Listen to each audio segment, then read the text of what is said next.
The law of the Lord is perfect, converting the soul. Welcome back to the Berean Pursuit. This is week 12, day 2, and today's reading is from Deuteronomy chapters 10 through 14, Psalm 5, and Luke chapter 8. Last time in the book of Deuteronomy, we looked at how Moses was warning them against idolatry, about how they must wipe out the people in the land who were idolatrous people. He was stressing to them the need to do exactly what God has said, and reminding them of their rebellion over and over again throughout their history since they left Egypt. And that God is not giving them the land because they're so righteous, but he's destroying the people in the land before them because they are so wicked. And he's keeping his promise to Abraham, Isaac, and Jacob, and he loves them, but they need to be careful to do what God has said. All right, now we're ready for the reading today in Deuteronomy chapters 10 through 14. At that time, the Lord said to me, "Chisel out 2 stone tablets like the originals. Come up to me on the mountain and make an ark of wood. And I will write on the tablets the words that were on the first tablets which you broke, and you are to place them in the ark." So I made an ark of acacia wood, chiseled out 2 stone tablets like the originals, and went up the mountain with the 2 tablets in my hands. And the Lord wrote on the tablets what had been written previously, the 10 commandments that he had spoken to you on the mountain out of the fire on the day of the assembly. The Lord gave them to me, and I went back down the mountain and placed the tablets in the ark I had made, as the Lord had commanded me, and there they have remained. The Israelites traveled from Beeroth Benejakin to Moserah, where Aaron died and was buried, and Eleazar his son succeeded him as priest. From there they traveled to Gudgodah, and from Gudgodah to Jotbatha, a land with streams of water. At that time the Lord set apart the tribe of Levi to carry the ark of the covenant of the Lord, to stand before the Lord to serve him, and to pronounce blessings in his name, as they do to this day. That is why Levi has no portion or inheritance among his brothers. The Lord is his inheritance, as the Lord your God promised him. I stayed on the mountain 40 days and 40 nights, like the first time, and that time the Lord again listened to me and agreed not to destroy you. Then the Lord said to me, "Get up, continue your journey ahead of the people, that they may enter and possess the land that I swore to their fathers to give them. And now, O Israel, what does the Lord your God ask of you but to fear the Lord your God by walking in all his ways, to love him, to serve the Lord your God with all your heart and with all your soul, and to keep the commandments and statutes of the Lord that I am giving you this day for your own good. Behold, to the Lord your God belong the heavens, even the highest heavens, and the earth, and everything in it. Yet the Lord has set his affection on your fathers and loved them, and he has chosen you, their descendants after them, above all the peoples, even to this day. Circumcise your hearts, therefore, and stiffen your necks no more. For the Lord your God is God of gods and Lord of lords, the great, mighty, and awesome God, showing no partiality and accepting no bribe. He executes justice for the fatherless and widow, and he loves the foreigner, giving him food and clothing. So you also must love the foreigner, since you yourselves were foreigners in the land of Egypt. You are to fear the Lord your God and serve him. Hold fast to him and take your oaths in his name. He is your praise and he is your God, who has done for you these great and awesome wonders that your eyes have seen. Your fathers went down to Egypt, 70 in all, and now the Lord your God has made you as numerous as the stars in the sky. You shall therefore love the Lord your God, and always keep his charge, his statutes, his ordinances, and his commandments. Know this day that it is not your children who have known and seen the discipline of the Lord your God, his greatness, his mighty hand, and his outstretched arm, the signs and works he did in Egypt to Pharaoh king of Egypt and all his land, what he did to the Egyptian army and horses and chariots when he made the waters of the Red Sea engulf them as they pursued you, and how he destroyed them completely, even to this day. What he did for you in the wilderness until you reached this place, and what he did in the midst of all the Israelites to Dathan and Abiram, the sons of Eliab the Reubenite, when the earth opened its mouth and swallowed them, their households, their tents, and every living thing that belonged to them. For it is your own eyes that have seen every great work that the Lord has done. You shall therefore keep every commandment I am giving you today, so that you may have the strength to go in and possess the land that you are crossing the Jordan to possess, and so that you may live long in the land that the Lord swore to your fathers to give them and their descendants, a land flowing with milk and honey. For the land that you are entering to possess is not like the land of Egypt from which you have come, where you sowed your seed and irrigated on foot like a vegetable garden, but the land that you are crossing the Jordan to possess is a land of mountains and valleys that drink in the rain from heaven. It is a land for which the Lord your God cares. The eyes of the Lord your God are always on it, from the beginning to the end of the year. So if you carefully obey the commandments I am giving you today, to love the Lord your God and to serve him with all your heart and with all your soul, then I will provide rain for your land in season, the autumn and spring rains, that you may gather your grain, new wine, and oil. And I will provide grass in the fields for your livestock, and you will eat and be satisfied. But be careful that you are not enticed to turn aside to worship and bow down to other gods, or the anger of the Lord will be kindled against you. He will shut the heavens so that there will be no rain, nor will the land yield its produce, and you will soon perish from the good land that the Lord is giving you. Fix these words of mine in your hearts and minds, tie them as reminders on your hands, and bind them on your foreheads.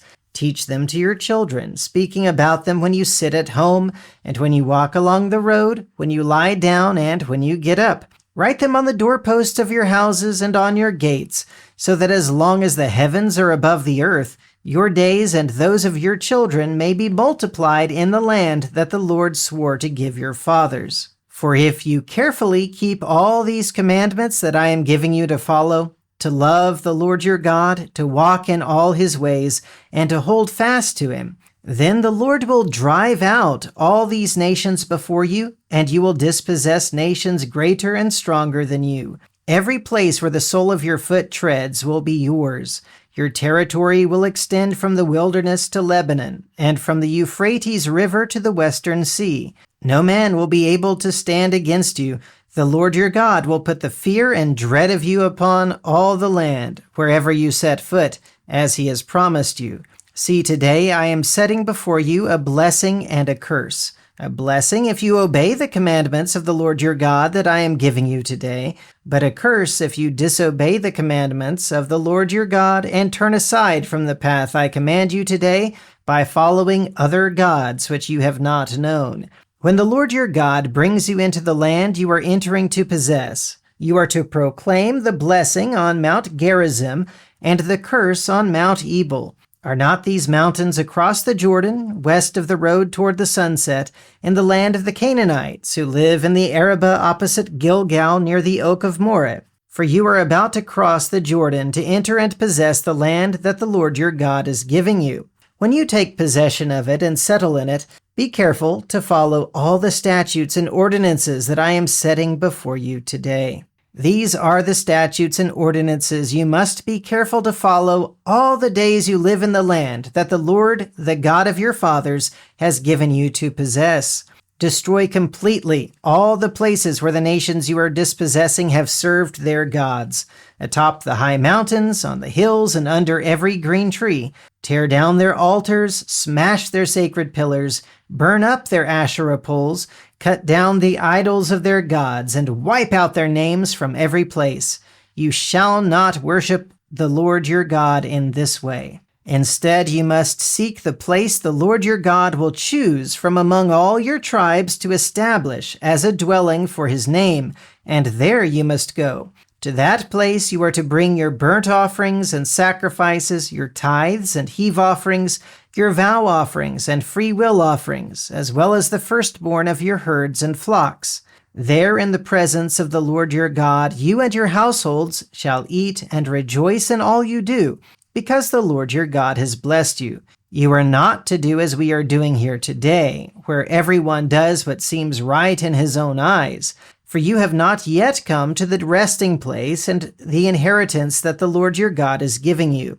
When you cross the Jordan and live in the land that the Lord your God is giving you as an inheritance, and he gives you rest from all your enemies around you, and you dwell securely, then the Lord your God will choose a dwelling for his name. And there you are to bring everything I command you, your burnt offerings and sacrifices, your tithes and special gifts, and all the choice offerings you vow to the Lord. And you shall rejoice before the Lord your God, you, your sons and daughters, your menservants and maidservants, and the Levite within your gates, since he has no portion or inheritance among you. Be careful not to offer your burnt offerings in just any place you see. You must offer them only in the place the Lord will choose in one of your tribal territories, and there you shall do all that I command you. But whenever you want, you may slaughter and eat meat within any of your gates, according to the blessing the Lord your God has given you. Both the ceremonially clean and unclean may eat it as they would a gazelle or deer, but you must not eat the blood, pour it on the ground like water. Within your gates you must not eat the tithe of your grain, or new wine, or oil, the firstborn of your herds or flocks, any of the offerings that you have vowed to give, or your freewill offerings or special gifts. Instead, you must eat them in the presence of the Lord your God at the place the Lord your God will choose. You, your sons and daughters, your menservants and maidservants, and the Levite within your gates. Rejoice before the Lord your God in all you do, and be careful not to neglect the Levites as long as you live in your land. When the Lord your God expands your territory as he has promised, and you crave meat and say, I want to eat meat, you may eat it whenever you want. If the place where the Lord your God chooses to put his name is too far from you, then you may slaughter any of the herd or flock he has given you, as I have commanded you, and you may eat it within your gates whenever you want. Indeed, you may eat it as you would eat a gazelle or deer. Both the ceremonially unclean and the clean may eat it. Only be sure not to eat the blood, because the blood is the life, and you must not eat the life with the meat. You must not eat the blood. Pour it on the ground like water. Do not eat it, so that it may go well with you and your children after you, because you will be doing what is right in the eyes of the Lord. But you are to take your holy things and your vow offerings and go to the place the Lord will choose. Present the meat and blood of your burnt offerings on the altar of the Lord your God. The blood of your other sacrifices must be poured out beside the altar of the Lord your God, but you may eat the meat. Be careful to obey all these things I command you, so that it may always go well with you and your children after you, because you will be doing what is good and right in the eyes of the Lord your God. When the Lord your God cuts off before you the nations you are entering to dispossess, and you drive them out and live in their land, be careful not to be ensnared by their ways after they have been destroyed before you. Do not inquire about their gods, asking, how do these nations serve their gods? I will do likewise. You must not worship the Lord your God in this way, because they practice for their gods every abomination which the Lord hates. They even burn their sons and daughters in the fire as sacrifices to their gods.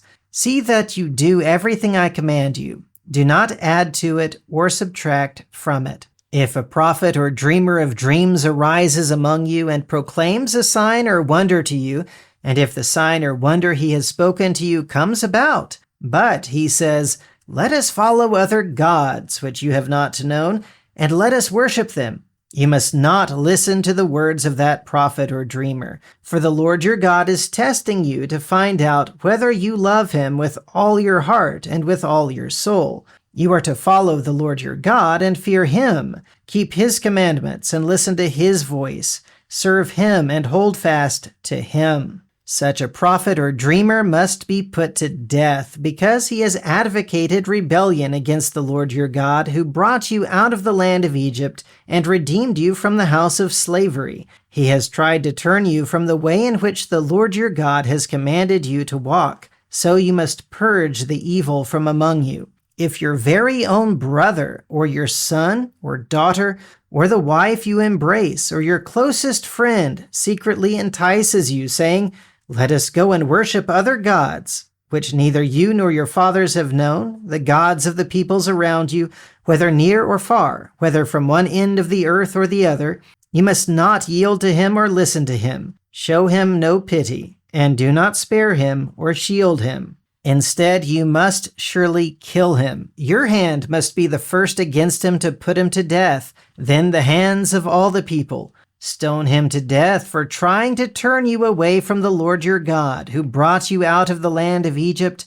out of the house of slavery. Then all Israel will hear and be afraid, and will never again do such a wicked thing among you. If, regarding one of the cities the Lord your God is giving you to inhabit, you hear it said that wicked men have arisen from among you, and have led the people of their city astray, saying, "Let us go and serve other gods," which you have not known, then you must inquire, investigate, and interrogate thoroughly. And if it is established with certainty that this abomination has been committed among you, you must surely put the inhabitants of that city to the sword, devote to destruction all its people and livestock. And you are to gather all its plunder in the middle of the public square and completely burn the city and all its plunder as a whole burnt offering to the Lord your God. The city must remain a mound of ruins forever, never to be rebuilt. Nothing devoted to destruction shall cling to your hands, so that the Lord will turn from his fierce anger, grant you mercy, show you compassion, and multiply you as he swore to your fathers, because you obey the Lord your God, keeping all his commandments I am giving you today, and doing what is right in the eyes of the Lord your God. You are sons of the Lord your God. Do not cut yourselves or shave your foreheads on behalf of the dead, for you are a people holy to the Lord your God. The Lord has chosen you to be a people for his prized possession out of all the peoples on the face of the earth. You must not eat any detestable thing. These are the animals that you may eat: the ox, the sheep, the goat, the deer, the gazelle, the roe deer, the wild goat, the ibex, the antelope, and the mountain sheep. You may eat any animal that has a split hoof divided in two and that chews the cud. But of those that chew the cud or have a completely divided hoof, you are not to eat the following: the camel, the rabbit, or the rock badger. Although they chew the cud, they do not have a divided hoof. They are unclean for you, as well as the pig. Though it has a divided hoof, it does not chew the cud. It is unclean for you. You must not eat its meat or touch its carcass.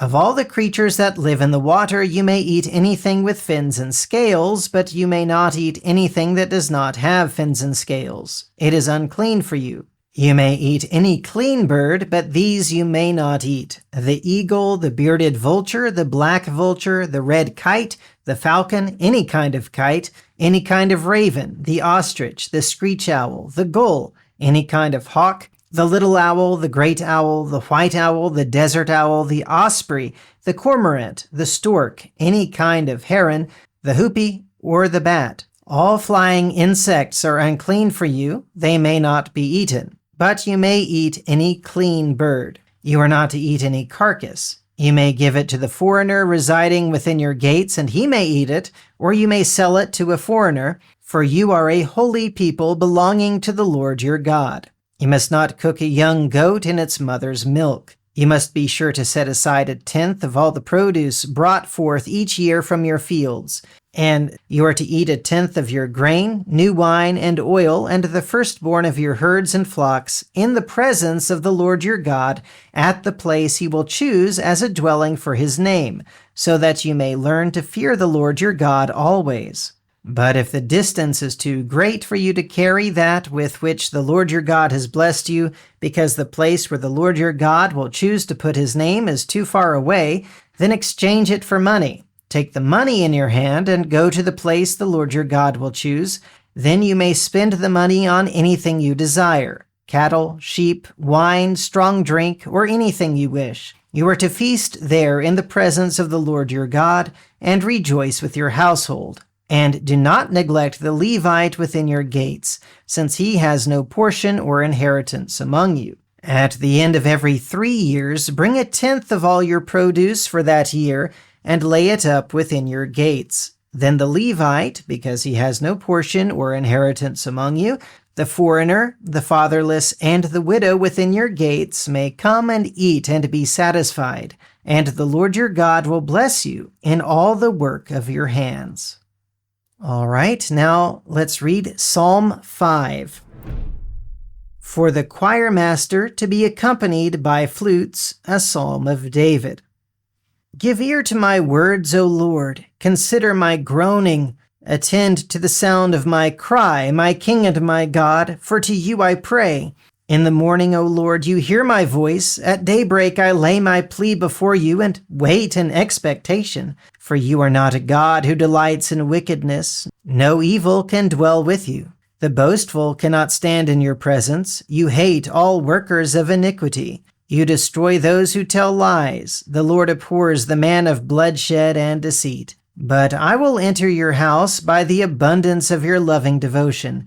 In reverence I will bow down toward your holy temple. Lead me, O Lord, in your righteousness because of my enemies. Make straight your way before me. For not a word they speak can be trusted. Destruction lies within them.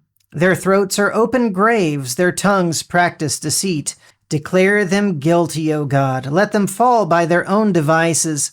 Drive them out for their many transgressions, for they have rebelled against you. But let all who take refuge in you rejoice. Let them ever shout for joy. May you shelter them, that those who love your name may rejoice in you. For surely you, O Lord, bless the righteous. You surround them with the shield of your favor.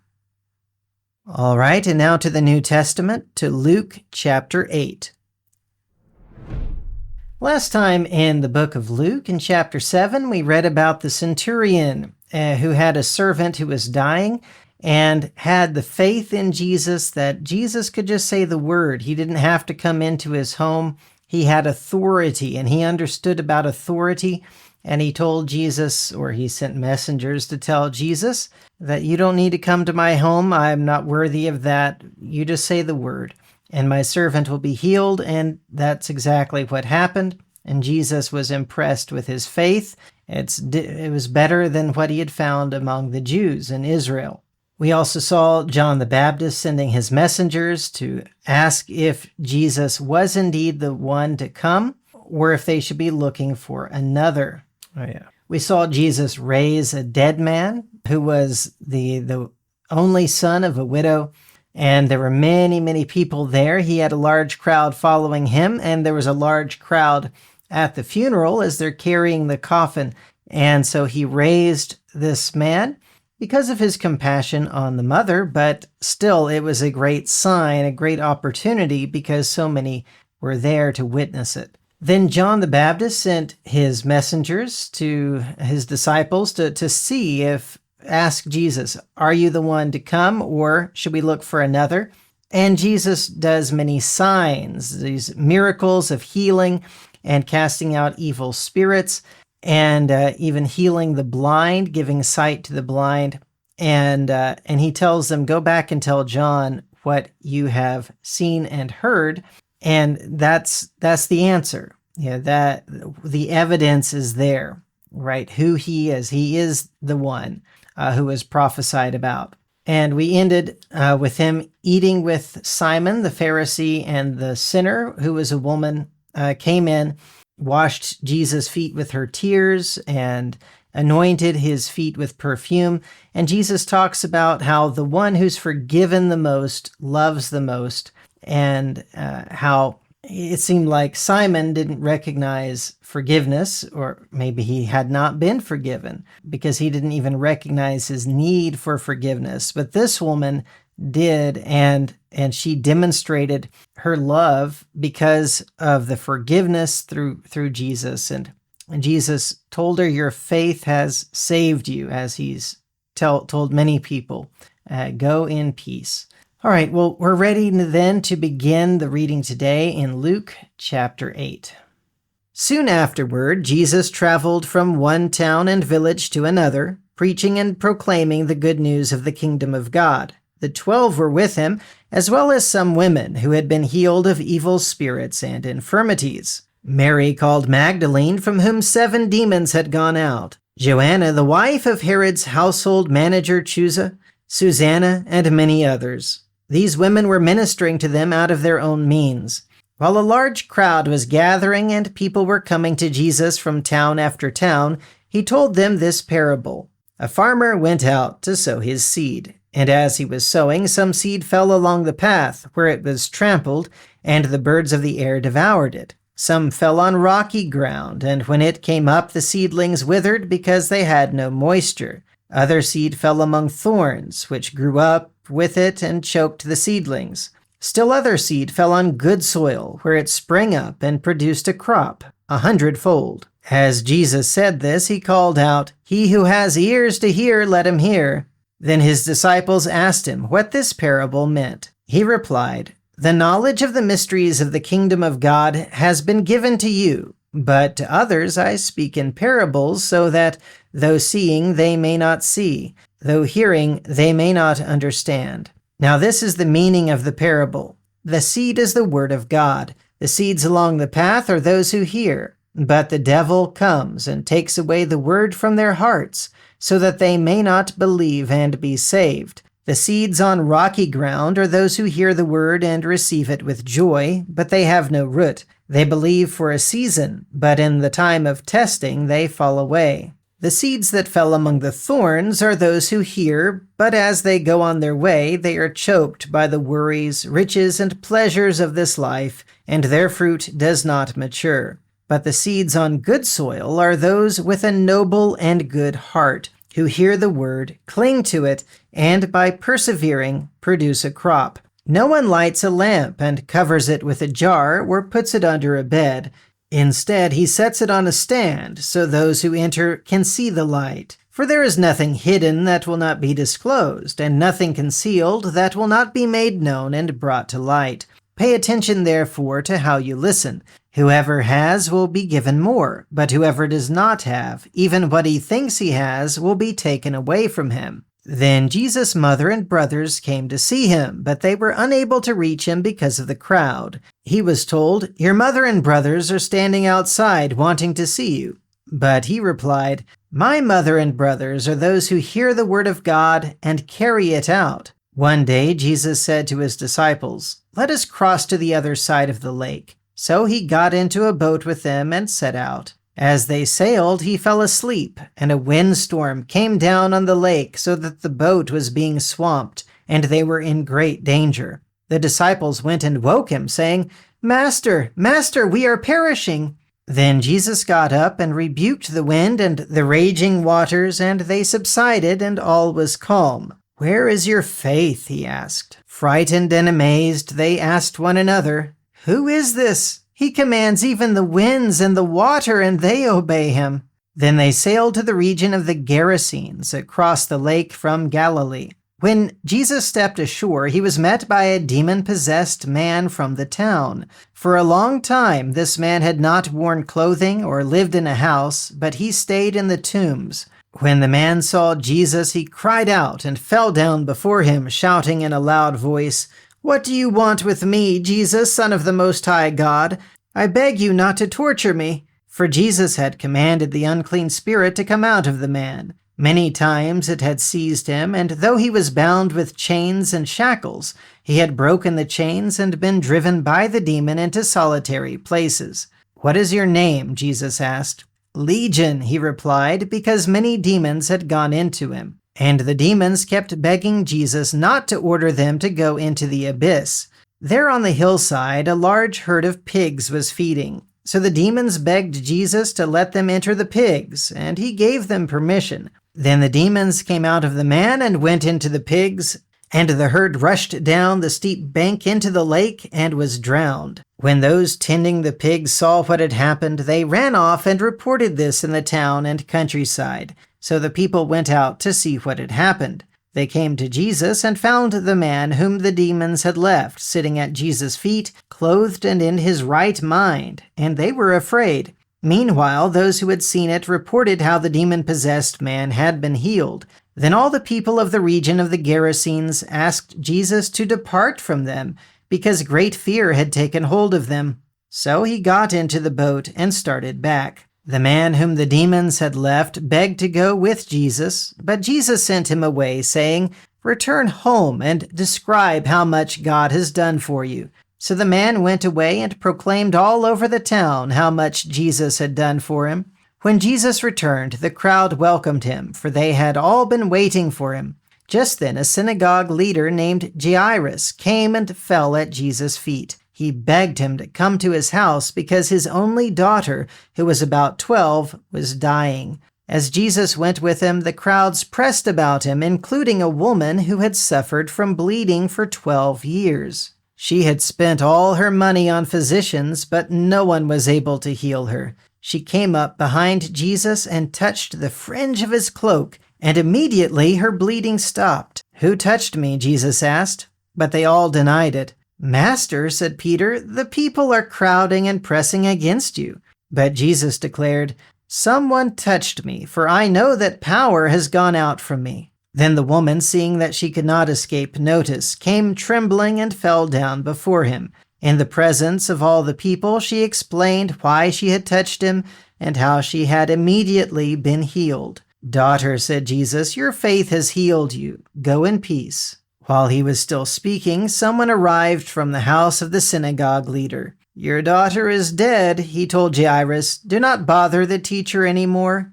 But Jesus overheard them and said to Jairus, "Do not be afraid, just believe, and she will be healed." When he entered the house, he did not allow anyone to go in with him except Peter, John, James, and the child's father and mother. Meanwhile, everyone was weeping and mourning for her, but Jesus said, "Stop weeping. She is not dead, but asleep." And they laughed at him, knowing that she was dead. But Jesus took her by the hand and called out, "Child, get up."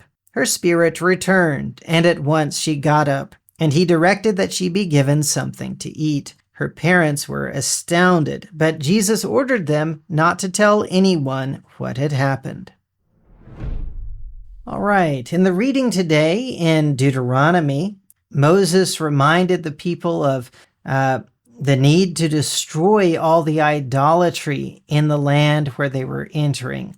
Anything they found that was used for the worshiping of the idols, they were to completely destroy it and get rid of it, because they were to serve only God, and they were not to serve him like these idolaters served their gods. They were to serve him the way he commanded them. He warned them about false prophets as well. If anyone told them to go after other gods, even if they had made a prophecy that came true, they were to stone that person to death. Even if a city was to be led astray to worship an idol, they were to completely destroy the city.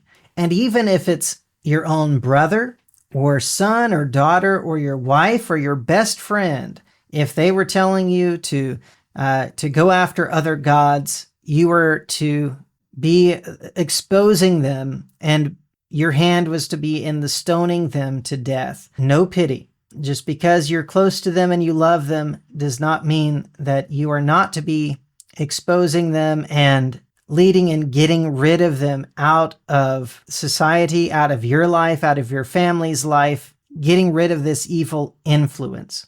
We can apply that today to false teachers. Certainly those in our families who become false teachers, we have a responsibility to expose them. And so that's not a fun thing. It's not something anybody really wants to do, but it is necessary. And this is a principle we see here, but we see, of course, the general teaching about exposing false teachers and not keeping company with them, and all of that in the New Testament as well. He also gave them instructions regarding eating meat And there was something he said over and over again, that God is going to choose a place in the land where they are to take all sacrifices. That's not actually going to happen until the time of David, when God chooses Jerusalem as the place to have the temple. And of course, Solomon's the one who actually builds that temple. But at that point, that's when all these laws are going to go into effect. That's still a long time in the future from when Moses is saying this. But God knows the future. He knows his plans. And so he's giving the laws for that time, even at this point through Moses.